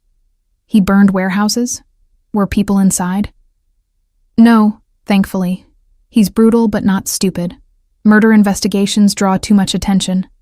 But the Castellanis employed over 200 people. Those jobs are gone. Families ruined. Can we stop him? Not directly, but we can make sure the insurance fraud is documented, tie it back to him through financial records. Lorenzo's jaw was set. This is what I mean about escalation. He's not targeting me anymore. He's targeting everyone connected to my protection network, destroying them to weaken me. Then we need to move faster. Present everything to Alice tomorrow. Get Marcus removed immediately. Cut Ricci's legal access before he can do more damage. Lorenzo studied me. You're sure? Once we move, there's no going back. Ricci will know you're the source of his exposure. I'm sure. And I was.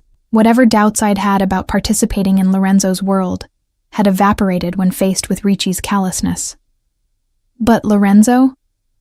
After this, after we stop him, I need you to promise me something. What? That you'll consider whether there's a way out, a way to transition your influence into something fully legitimate, without the gray areas.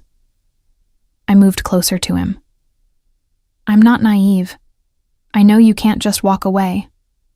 But long term, for us to work, I need to believe we're moving toward the light, not deeper into shadow. His hand came up to cup my face. You're asking me to change my entire life. I'm asking you to evolve it. Keep the protection, keep the influence, but find ways to make it legal. Real security consulting, legitimate real estate, political advocacy instead of backroom deals.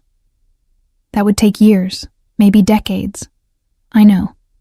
But if you can promise me you'll try, if you can show me we're heading in that direction. I took a breath. Then I can see a future for us. A real one. Lorenzo was quiet for so long, I feared I'd pushed too far. Then he kissed me, deep and claiming, before pulling back to look into my eyes. I'll try. Not just because you're asking, but because you make me want to be someone worthy of you. His smile was crooked, vulnerable. Though I make no promises about speed, turning an empire is like turning a ship, slow and complicated. I can work with slow and complicated. I smiled back. I'm a lawyer. Complicated is my specialty.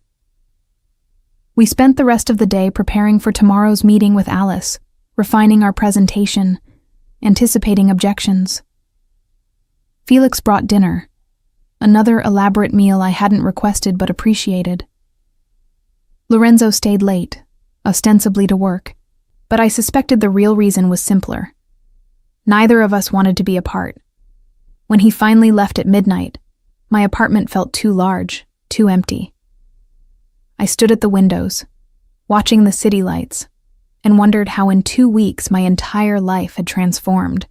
Tomorrow would bring exposure, confrontation, consequences. But tonight, I felt something unexpected. Hope. Hope that Lorenzo and I might actually build something real. Hope that stopping Ricci could make a genuine difference. Hope that the gray areas I'd been navigating might eventually fade to clearer moral territory. My phone glowed with a final message from Lorenzo. "Sleep well, Bella. Tomorrow we change everything. L." I smiled, typing back. "Together. R." Because that was the truth I'd discovered in these chaotic weeks. Alone, I was vulnerable. But with Lorenzo, I was formidable.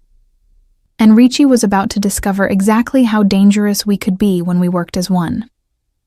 The meeting with Alice was set for 9 a.m. at a private dining room in Hotel Principe di Savoia. Neutral ground, secure, with enough elegance to underscore the seriousness of what we were discussing. I dressed carefully in a tailored navy suit, my armor against the professional judgment I'd face. Lorenzo picked me up at 8, his expression tense but determined. "Ready?" he asked as I slid into his car. "As ready as I'll ever be." I clutched my briefcase, which contained copies of all the evidence we'd compiled. "What's our approach?" "You present the legal findings. I provide context about Ricci's operations. Alice asks questions. We answer honestly." He glanced at me. "She's going to be shocked, probably angry that this was happening under her nose, but she'll protect the firm above all else. Even if it means sacrificing Marcus, especially then. He's a liability now." The hotel was elegant, old-world European luxury that spoke of Milan's history and refinement. Alice was already waiting in the private dining room when we arrived, her silver hair perfectly coiffed, her expression neutral but watchful. "Lorenzo, Renata." She stood, shaking our hands formally. I'll admit, when Lorenzo called to request this meeting, I was intrigued and concerned. "Thank you for making time," I said, settling into the chair Lorenzo pulled out for me. "Let's dispense with pleasantries," Alice replied. "What's this about?" I opened my briefcase, withdrawing the file we'd prepared. Over the past 3 weeks, I've identified several cases assigned to me that contain legal irregularities. Backdated documents, suspicious property transfers, corporate structures designed to obscure ownership. Initially, I thought they were simple errors, but the pattern was too consistent. Alice's eyes sharpened. "Show me." For the next 30 minutes, I walked her through each case, the Marchettis, the Bellinis, 3 others I'd discovered. Alice's expression grew progressively darker as I explained the fraud, the systematic theft disguised as legitimate business. "These all came through Marcus's client list," she said finally, her voice cold. "You're telling me one of my founding partners has been facilitating fraud." "Not just facilitating," Lorenzo interjected. "Profiting from it. Marcus has been working with Nelson Ricci, providing legal legitimization for property seizures and corporate takeovers.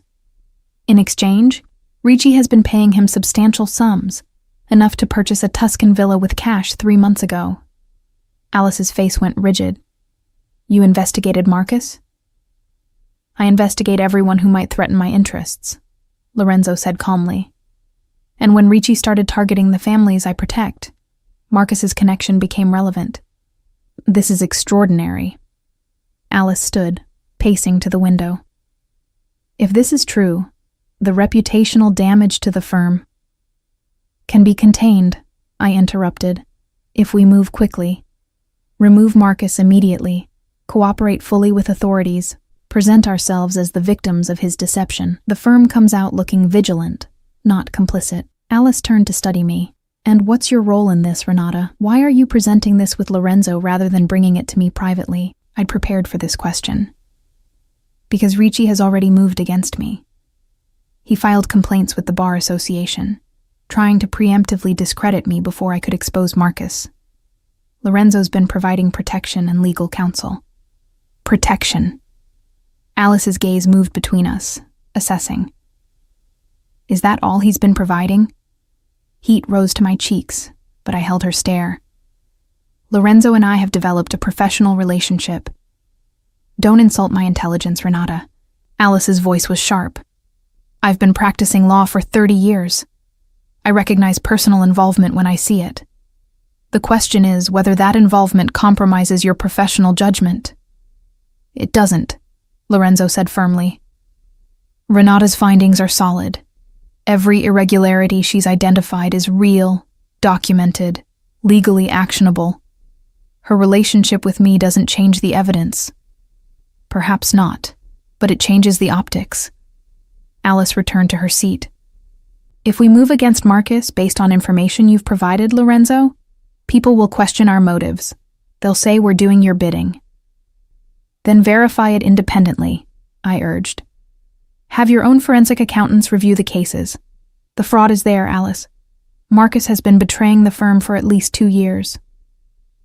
Alice was silent, her fingers drumming against the table. Finally, she said, I'll need 24 hours to conduct my own review. If what you're saying is accurate, I'll move against Marcus immediately. But Renata? Her gaze locked on mine. Your career at this firm may not survive this. Even if you're right, even if Marcus is guilty, you'll always be the associate who brought down a founding partner. Colleagues will see you as a threat. I understand. Do you? Alice's expression softened slightly. You're brilliant, Renata. I've known that since I hired you. But brilliance attracts enemies as much as admirers. Are you prepared for that? I thought about the past weeks, about Ricci's threats and Lorenzo's protection, about the life I'd left behind and the uncertain future ahead. I'm prepared to do what's right. The rest I'll handle as it comes. Alice nodded slowly. Then we'll proceed. Lorenzo, I'll need access to your financial intelligence on Marcus. Everything you have, properly documented. I'll have it couriered within the hour. Good. Alice stood, signaling the meeting's end. Renata, take the rest of the week off. Let me handle the internal investigation without you being visible. Come back Monday, and we'll discuss your future here. It wasn't reassurance, but it wasn't dismissal either. I accepted it gratefully. Lorenzo and I left the hotel in silence, the weight of what we'd set in motion pressing down on both of us. In the car, he finally spoke. You were perfect in there. Professional, composed, persuasive. I don't feel perfect. I feel like I just destroyed someone's life. You exposed corruption. There's a difference. His hand found mine. And you protected innocent people, the Marchettis, the Bellinis, others who would have been victimized. That matters, Renata. I wanted to believe him, but the discomfort remained, a reminder that righteous actions could still feel morally complicated. My phone buzzed. Rachel. Got that trace you wanted. Money originated from offshore accounts linked to shipping operations. Definitely organized crime. Sending details to your secure email. Rachel came through, I told Lorenzo, reading the message. We'll have evidence linking Ricci's payments to Marcus directly. Excellent. That closes the loop. He pulled the car over suddenly, putting it in park despite us being blocks from my apartment. What's wrong? Nothing's wrong. He turned to face me fully. I need to say something before we're in deeper. Before things get more complicated. My heart rate accelerated. Okay. These past weeks with you have been unexpected. I approached you as a strategic asset initially. Someone useful, skilled, worth cultivating. But somewhere along the way, it stopped being strategy. His hand came up to cup my face. You challenge me, Renata. You make me question the methods I've always accepted. The gray areas I've navigated without conscience. You make me want to be better. Lorenzo. Let me finish. His thumb traced my cheekbone. I know this is fast. I know the circumstances are bizarre. But I need you to know that what I feel for you is real. Not possession, not strategic alliance. Real affection, real respect. Maybe even... He paused, seeming to search for words. Maybe even love. I don't know. I've never felt anything like this before. Tears pricked my eyes. I feel it too, and it terrifies me. Why? Because I don't know how to be with someone like you. I don't know how to navigate your world without compromising everything I believe in. I'm afraid I'll wake up one day and realize I've become someone I don't recognize. Lorenzo pulled me closer, his forehead resting against mine. Then we make sure that doesn't happen. We establish boundaries, maintain your integrity, build something that honors both our needs. It won't be easy, but Renata... His voice broke slightly. I think you're worth the effort. I kissed him then, pouring everything I couldn't articulate into the contact. Relief, fear, affection, hope. All of it transmitted through lips and breath and the desperate press of bodies in a car parked on a Milan side street. When we finally separated, both breathing hard, Lorenzo smiled. We should go. I have calls to make, evidence to prepare for Alice. And I have nervous energy to burn off somehow. His smile turned wicked. I can think of a few ways to help with that. Heat flooded through me. Drive faster. The rest of the day passed in a blur. Lorenzo making strategic calls while I researched legal precedents, both of us working from my apartment in focused synchronization, interrupted by moments of stolen intimacy. By evening, we'd prepared a comprehensive package for Alice that left no doubt about Marcus's guilt. She'll move against him tomorrow, Lorenzo predicted, reviewing our work. Marcus will be suspended. Investigation initiated. By week's end, he'll be formally expelled from the firm and facing criminal charges. And Ricci? Without legal legitimization, his operations become much more vulnerable. I've already started calling in his debts. By next month, he'll be financially crippled. Lorenzo set down the papers, his expression satisfied. We did it, Renata. We protected the families, exposed the corruption, and you secured your position at the firm. I should have felt triumphant. Instead, I felt exhausted. Why doesn't it feel like winning? Because you have a conscience. You understand that even justified actions have costs. He pulled me onto the couch beside him. That's what makes you different from men like Ricci. You feel the weight of your choices. Do you? Sometimes, more now than before. His arm circled my shoulders. You've infected me with morality, Bella. It's deeply inconvenient. I laughed despite everything. Sorry, not sorry. We sat in comfortable silence, watching the city lights flicker to life as dusk settled over Milan. My phone chimed with an email notification.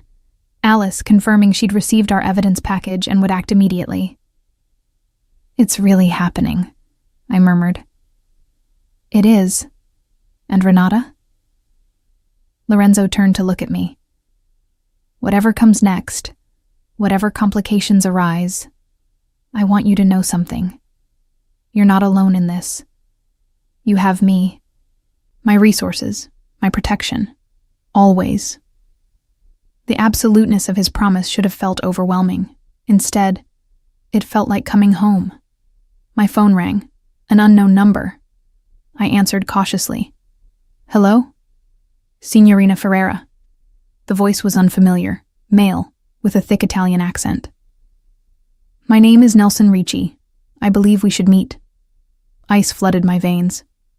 Lorenzo tensed beside me, having heard the name. I have nothing to say to you, I managed.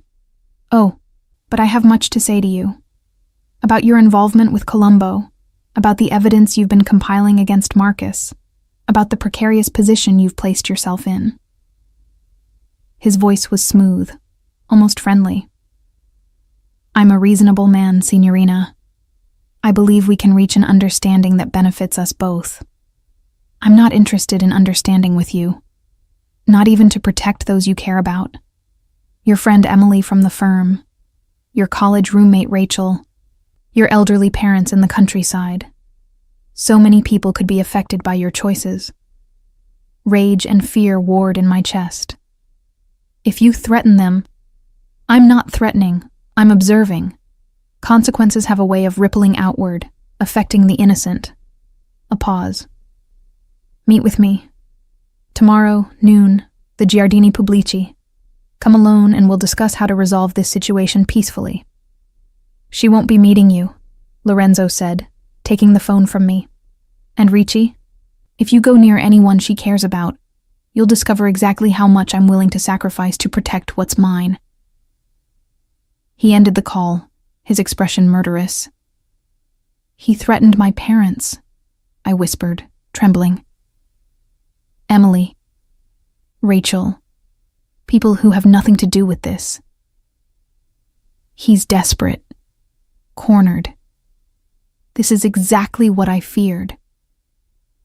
Lorenzo pulled me against his chest, his arms tight around me. We accelerate the timeline. I'll have people protecting everyone you care about by tonight. No one touches them, Renata. I promise. This is my fault. I should have stayed out of it. No. His voice was fierce. You did the right thing. Ricci is the villain here, not you, not us. But guilt still gnawed at me. My choices had put innocent people at risk. I should meet him, I said. Find out what he wants. Absolutely not. Lorenzo's grip tightened. He'll either try to intimidate you or worse. I won't risk it. Then what do we do? We end this. Tonight. He pulled out his phone, making a call in rapid Italian. When he finished, he looked at me gravely. I'm calling in every favor, activating every resource. By morning, Ricci's financial empire will collapse. He'll be too busy fighting for survival to threaten anyone. That's not legal solutions first, I pointed out. Legal solutions take time we don't have. He threatened your family, Renata. That changes everything. I wanted to argue, to insist on doing things the right way.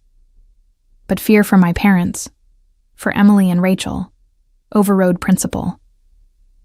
Do what you have to do, I whispered. Just keep them safe. Lorenzo kissed my forehead. I will. I promise. The next 12 hours were the longest of my life. Lorenzo left at midnight to coordinate his response to Ricci, leaving Felix and 2 other guards stationed outside my apartment. I tried to sleep but couldn't, checking my phone obsessively for updates from Emily, Rachel, my parents. At 3 a.m., Lorenzo texted, Your parents have security now. They don't know, but they're safe. Same with Emily and Rachel. Breathe, Bella. At 6 a.m., Ricci's accounts frozen, his assets being seized for unpaid debts. He's falling apart. At 9 a.m., Alice called. Renata, are you all right? Marcus was arrested this morning at his home. He's claiming you and Lorenzo framed him, that the evidence was fabricated. It wasn't, I said firmly. Every document I showed you is authentic. Let him claim conspiracy. It won't change the facts. I know. The forensic team confirmed everything. Marcus is finished. She paused. But Renata, there's something else. Nelson Ricci contacted the firm this morning, threatening legal action against us for defamation. He's desperate. I know. He called me directly yesterday. What? Alice's voice sharpened. Renata, you need to file a police report. That's harassment, possibly intimidation. Lorenzo's handling it. Lorenzo is not law enforcement. Her tone was stern. I understand he's been protective, but there are proper channels. Alice, with respect, proper channels won't stop Ricci fast enough. Lorenzo's methods are more efficient. Silence. Then, carefully, are you certain about this path you're on? Once you're identified as Lorenzo's associate, it changes how people see you. I know. I've made my choice. Then I hope it's the right one, for your sake. She ended the call. At noon, when Ricci was supposed to meet me in the gardens, Lorenzo arrived at my apartment instead. It's over, he announced, looking exhausted but satisfied. Ricci filed for bankruptcy this morning. His organization is dissolving, his allies abandoning him. He's finished, Renata. Relief crashed over me. And the people he threatened? Still under protection until we're certain his network is completely dismantled. But the immediate danger has passed. I collapsed onto the couch, adrenaline finally fading. We did it. You did it. Lorenzo sat beside me, pulling me against his side. Your evidence exposed Marcus, which cut off Ricci's legal access. Everything else followed from that. We did it together, I corrected. I couldn't have survived this alone. You won't have to survive anything alone. Not anymore. He tilted my face up to his. Renata Ferreira, brilliant lawyer, conscience of my empire, woman who's made me want to be better. Will you stay with me?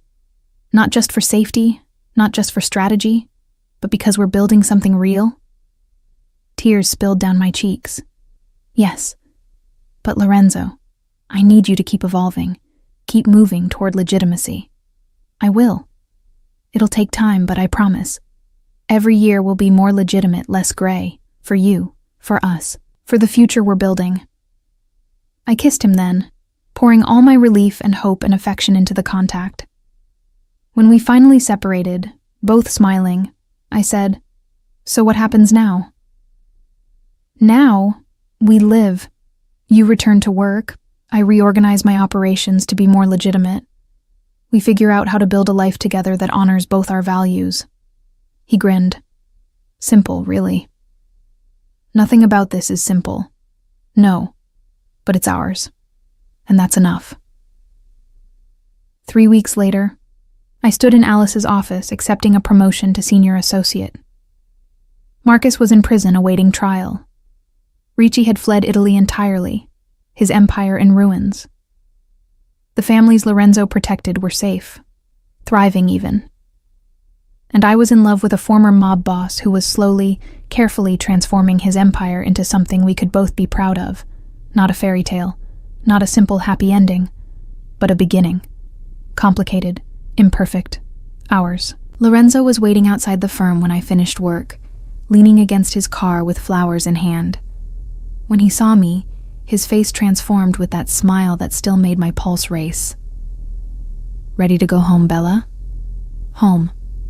Our apartment in Porta Nuova, the space we'd gradually filled with both our belongings until it felt truly ours. Ready, I agreed, taking his hand. As we drove through Milan's evening traffic, I thought about the woman I'd been just months ago. Alone, struggling, invisible. And the woman I was now. Protected, valued, building something extraordinary with someone extraordinary. The elevator had been the beginning. But this partnership, this love, this life, was the destination I'd never known I was searching for. And I'd arrived exactly where I belonged.